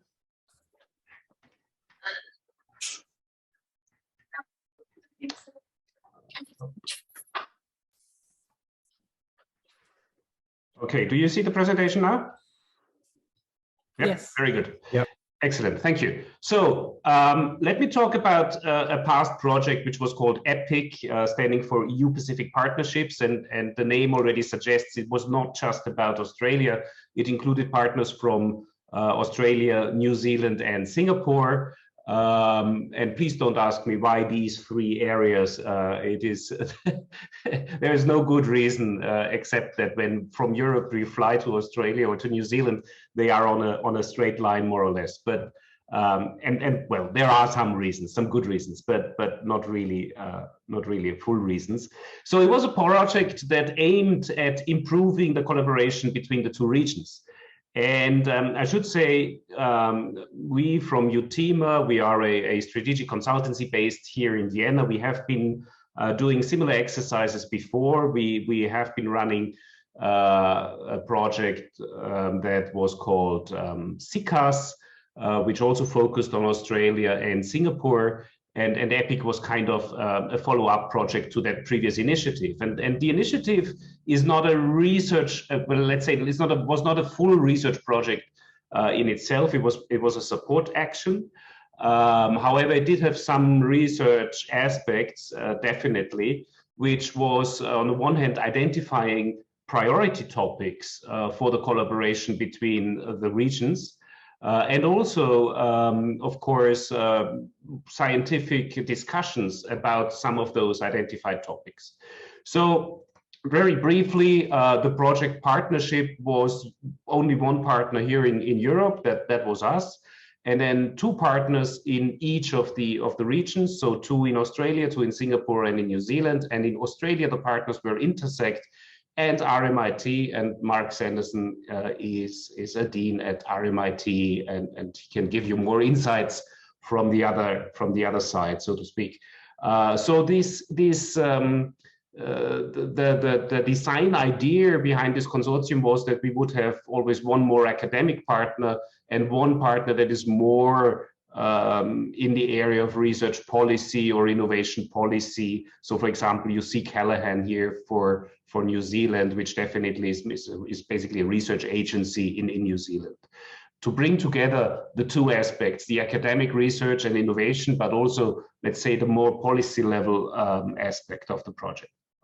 Now, why is this interesting, and why should the Commission or Europe and Australia, for that part, bother? And I think there is a general understanding that we live in a very much changing world, and some of these changes, or many of these changes, in fact, are driven by technology. And I think I don't want to go into much detail here, but when you see what is happening at the political level today, it is very tightly linked to technology developments. So to mention just one issue, and I've put our chancellor here, who is discussing, with the big guys from the platforms how things are developing, and if anything, the crisis has just reconfirmed how important an international perspective on technology development has become. So I think, regardless of what you think about the importance of collaboration in academic research, it is really a massive trend and an important aspect that we need to understand what is happening technology-wise globally. And ICT is not an exception, it's actually one of the main drivers behind it. So our project focused on information and communication technologies, and try to develop shared perspectives on where the technology is moving.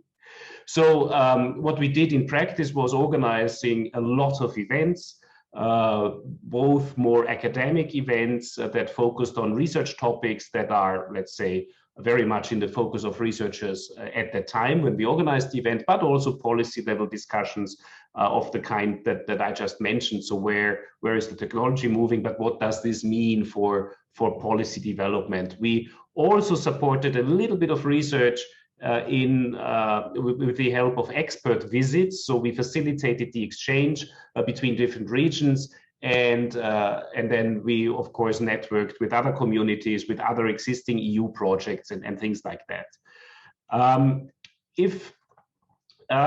So the objectives, maybe very briefly, were to identify priority topics, to organize these events, to identify common opportunities, to see where are the shared interests between the regions, and also develop a roadmap which you can find on the project website.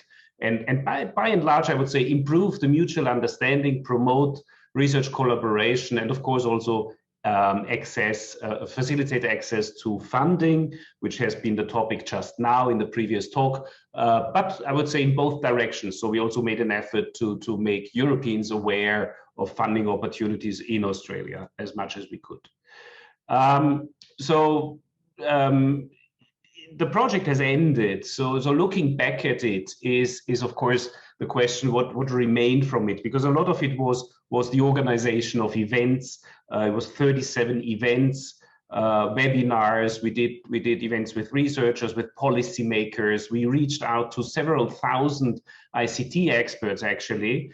And one big topic in this discussion was the discussion of the digital single market in Europe and what it meant for the partners on the other side of the planet.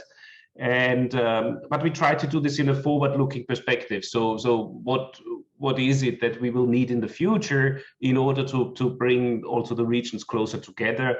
And I think we were able to establish a very large networks that still continue to grow after the end of the project, which I have hardly ever seen, but this was one example. So what are some of the topics that we discussed?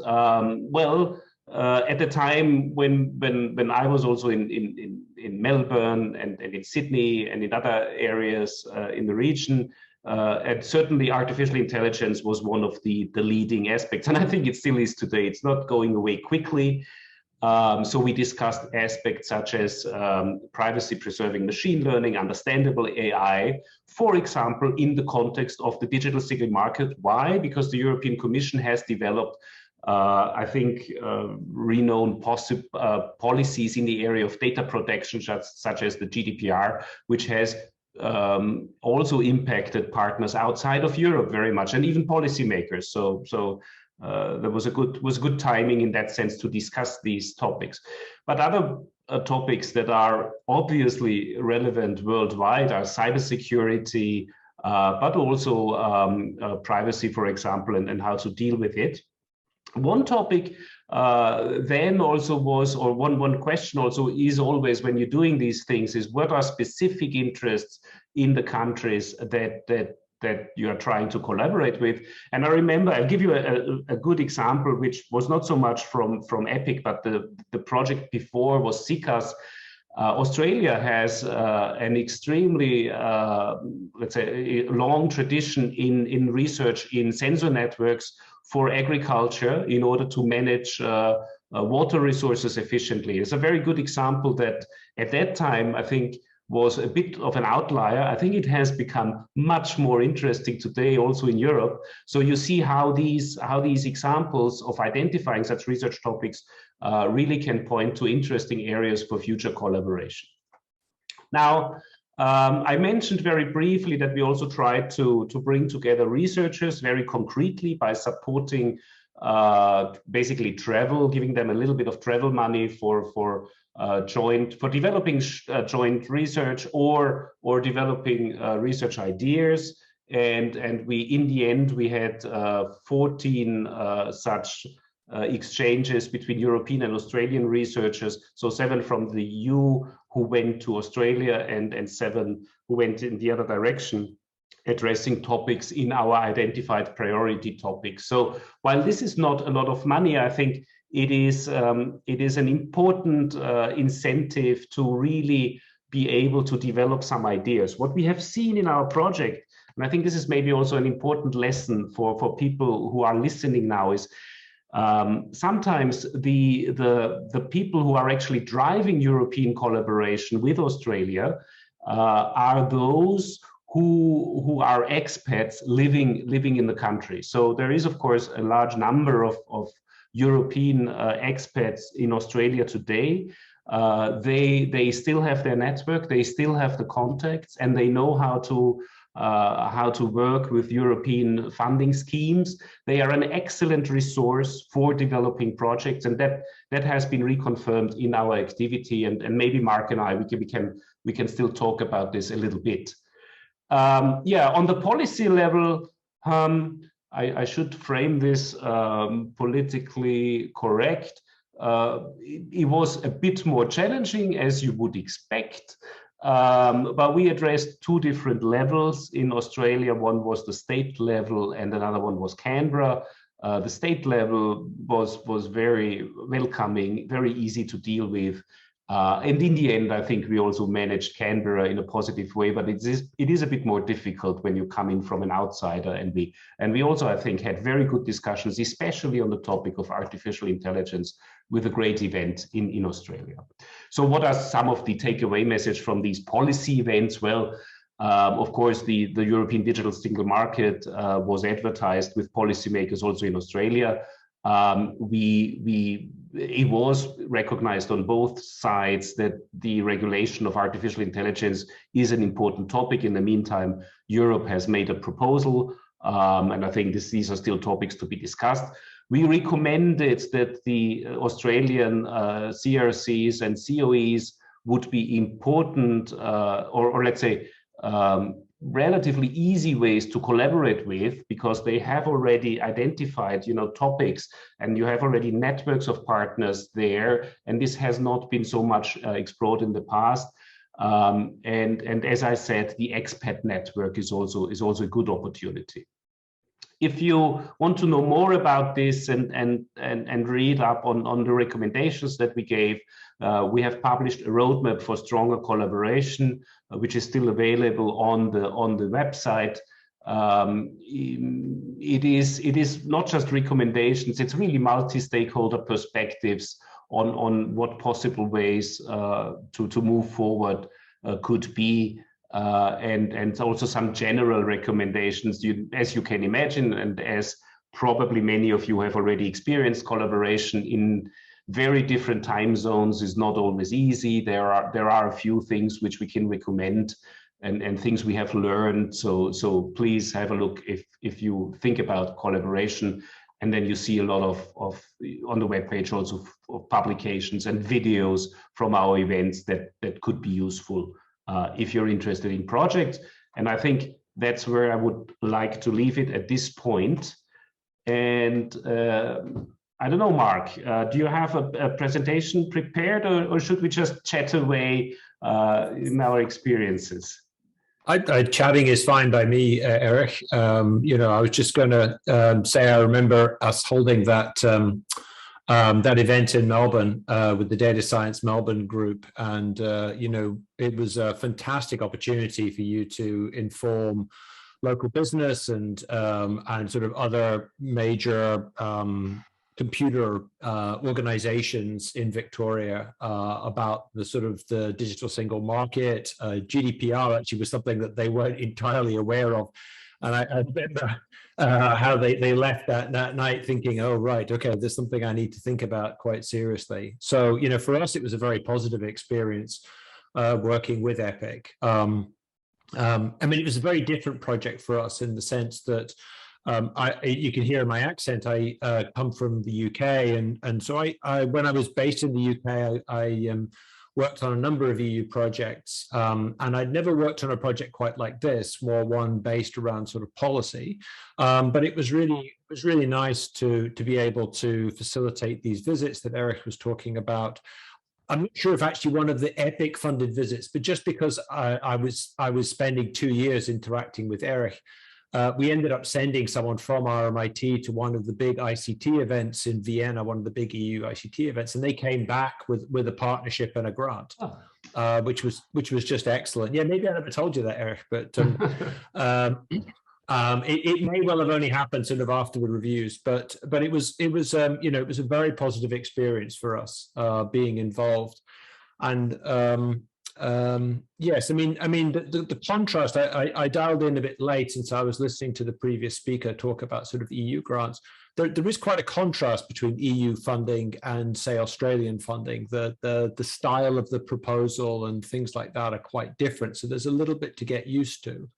But as Erich said, there's a lot of expats in Australia, so it's relatively straightforward to find people who know what these rather intimidating documents are referring to. And actually, once you've looked at them and started to understand what each of these different sections mean, it starts to become a lot easier to go for this sort of funding. And certainly RMIT has been reasonably successful in attracting funding in the last few years in a number of areas. So in architecture and engineering, in business development as well. Mark, maybe I can ask you. Let's put away the money question for a moment. But I mean, what is it that makes collaboration with Europe interesting? I mean, frankly, ICT may not be, you know, information technologies may not be the number one area where Europe comes to your mind immediate. It's probably still the US, if we are absolutely frank about it. But yeah. But on the other hand, you have mentioned some of that. So what is it that you would say makes it still interesting to have these kinds of collaborations going on, as much as they are also complicated and difficult for an Australian partner? I mean, look, you mentioned a centre of excellence there, and I'm very fortunate that I'm now a chief investigator on a centre of excellence, and we have a European partner involved in that, a guy called Martin de Rijk at the University of Amsterdam. And we've got Martin involved because he's just simply the best. You know, I mean, he's just simply the best. I can't think of anyone in America who's better than him at what he does. So we asked him to be involved. So yeah, sure, you know, ICT people think about, you know, wherever. They might not necessarily think of Amsterdam or Brussels, but there are very good researchers there. So there's plenty of reasons to think about it. I mean, it's a little bit of a challenge in the sense that you have to persuade people that Australia is worth thinking about. But equally, you know, Australia has a lot of unique properties that I've often thought a potential exploitation. So, you know, we're an astonishingly dispersed population, you know, incredibly dispersed. We've got unique geology, unique flora, unique fauna. We took a very different approach to COVID. You know, which was actually a lot to do with being incredibly far apart from each other. We're a long way away. And so all of these things present interesting challenges. I saw a presentation recently about the national broadband network in Australia and the things they're having to do to deliver high quality broadband to everyone. It's easy to deliver it to Melbourne and Sydney, no problem, just use standard technology. But if you want to deliver to those people living, you know, in the far northwestern corners of Victoria, up in the Mallee, or in even more remote areas up in the Kimberley or the Pilbara, you need different kinds of technology, and you've got very difficult weather up there. And so it presents an interesting test case, which Europe would struggle to come up with something that has that sort of level of challenges. So I think there are real opportunities for collaboration, both for Europeans to think about Australia, but you know, Australians to think about Europe. Yeah, well, thanks, Mark. I think these are really important points. As I previously said, it also means that some of the problems which we are now seeing also in Europe may have been addressed to some extent also in Australia. So I mentioned the watering in very dry areas as one example. Changes in agriculture and sensor networks. And yeah. Go ahead. I'm a bit of a water nerd, and I was looking at Melbourne's reservoir levels the other day, and I discovered that Melbourne's got the best reservoir levels in over 20 years. And that's just because the city, and the cities continue to grow at epic levels.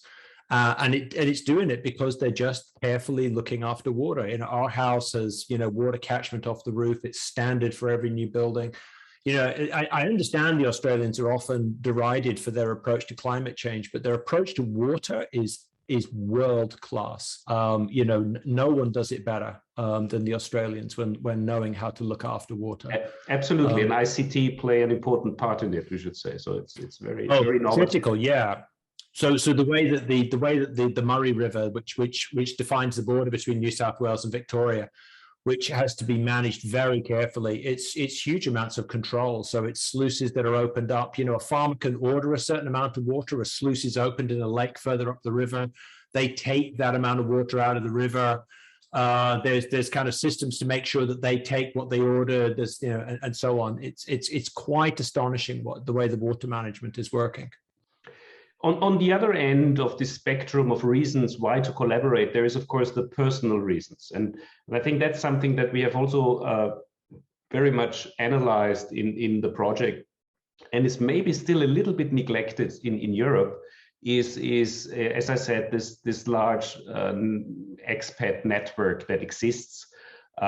These are people who, they are, of course, they are researchers now, they are with Australian universities, and they are also in the Australian funding environment, but they still want to collaborate with their European colleagues. They want to maintain the connections, and they know how to do it. So I think, Mark, you can also say, reconfirm that this is an important part of the collaboration between the regions that should not be underestimated.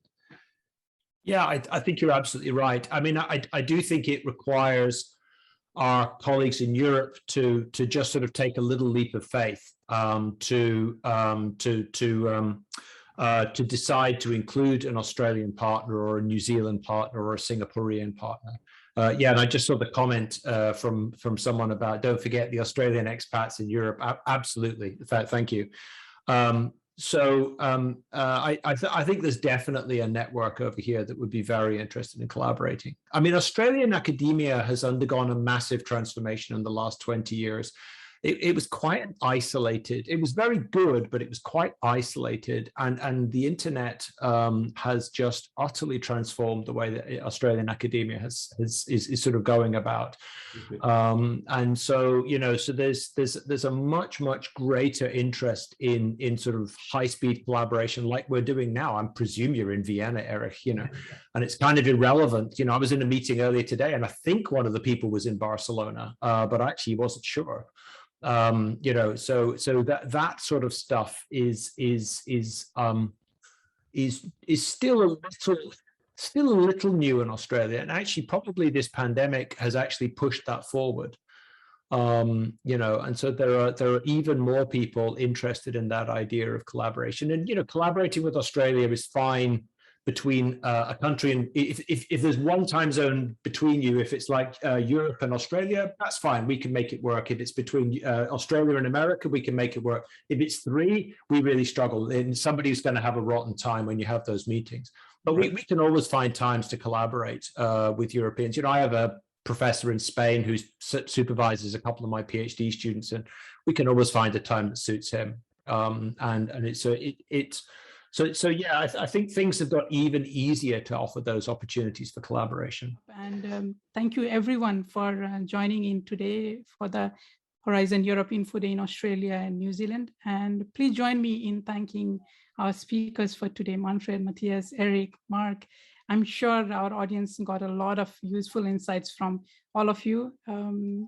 With that, I would like to end today's session, and to wrap up, please allow me to reiterate to all of you to keep an eye on our social media platforms and the channels that we will be using to communicate with you with regards to the proposal writing camp. Thank you very much for joining, signing off for today, and wishing you a good week ahead. Thank you very much from my side.